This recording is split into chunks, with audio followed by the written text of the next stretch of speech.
Hello everyone, my name is Alex and in today's video I'm going to talk about the passive voice. The passive voice is a type of verbal construction that we use to talk about the subject. In this case it could be an object or a person that is experiencing the action instead of the one who performs it, which is the case of the active voice. When we talk about the structure of the passive voice, first we need to look at the structure of the active voice. The active voice consists in the subject, the verb, and the direct object. When we change it to an active voice, the direct object becomes a subject, and in the verb we change this verb with the appropriate form of the verb to be.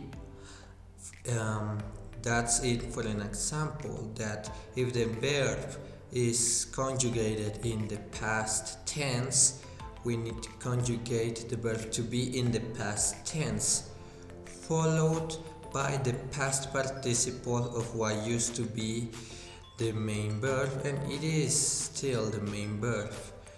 And now the subject of the active voice becomes the agent. But in most cases, the agent isn't necessarily needed. For example, my grandfather built my house in the 90s. Now, when we change it to the passive voice, it becomes my house was built in the 90s by my grandfather.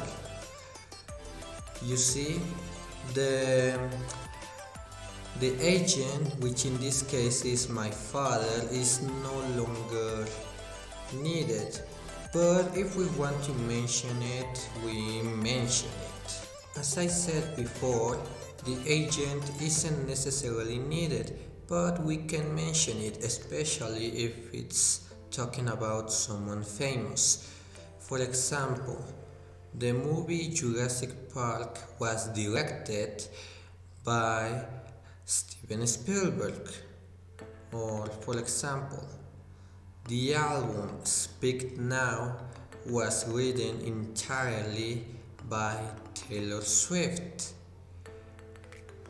It isn't that complicated, we just need to change what used to be the main verb for the verb to be in that same tense, followed by the past participle of what used to be the main verb. With that all being said, that was everything that I have to say. Goodbye.